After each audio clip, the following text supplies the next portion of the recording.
आखिरी प्रयास। एक समय की बात है, एक राज्य में एक प्रतापी राजा राज करता था। एक दिन उसके दरबार में एक विदेशी आगंतुक आया और उसने राजा को एक सुंदर पत्थर उपहार स्वरूप प्रदान किया। राजा वह पत्थर देख बहुत प्रसन्न हुआ। उसने उस पत्थर से भगवान विष्णु की प्रतिमा का निर्माण कर उसे राज्य के एक मंदिर में स्थापित करने का निर्णय लिया और प्रतिमा निर्माण का कार्य राज्य के महामंत्री को सौंप दिया।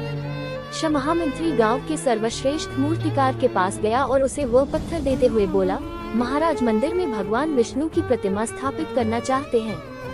7 दिवस के भीतर इस पत्थर से भगवान विष्णु की प्रतिमा तैयार कर राजमहल पहुंचा देना। इसके लिए तुम्हें 50 स्वर्ण मुद्राएं दी जाएंगी। 50 स्वर्ण मुद्राओं की बात सुनकर मूर्तिकार खुश हो गया और महामंत्री के जाने के उपरांत प्रतिमा का निर्माण कार्य प्रारंभ करने के उद्देश्य से अपने औजार निकाल लिए। अपने औजारों में से उसने एक हथौड़ा लिया और पत्थर तोड़ने के लिए उस पर हथौड़े से वार करने लगा, किंतु पत्थर जस का तस रहा।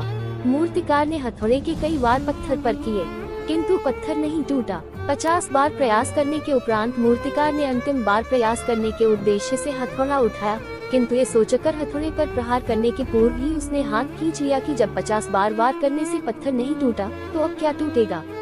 वो पत्थर लेकर वापस महामंत्री के पास गया और उसे यह कह वापस कर आया कि इस पत्थर को तोड़ना नामुमकिन है, इसलिए इससे भगवान विष्णु की प्रतिमा नहीं बन सकती। महामंत्री को राजा का आदेश हर स्थिति में पूर्ण करना था, इसलिए उसने भगवान विष्णु की प्रतिमा निर्मित करने का कार्य गांव के एक साधारण से मूर्तिकार को सौंप दिया। पत्थर लेकर मूर्तिकार ने महामंत्री के सामने ही उस पर हथौड़े से प्रहार किया और वह पत्थर एक बार में ही टूट गया।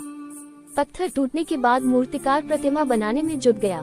इधर महामंत्री सोचने लगा कि काश पहले मूर्तिकार ने एक अंतिम प्रयास और किया होता तो सफल हो गया होता और 50 स्वर्ण मुद्राओं का हकदार बनता। सीख। मित्रों, हम भी अपने जीवन में ऐसी परिस्थितियों से 2-4 कदम दूर होते हैं। कई बार किसी कार्य को करने के पूर्व या किसी समस्या के सामने आने पर उसका निराकरण करने के पूर्व ही हमारा आत्मविश्वास डगमगा जाता है और हम प्रयास किए बिना ही हार मान लेते हैं। कई बार हम 1-2 प्रयास में असफलता मिलने पर आगे प्रयास करना छोड़ देते हैं, जबकि हो सकता है कि कुछ प्रयास और करने पर कार्य पूर्ण हो जाता या समस्या का समाधान हो जाता।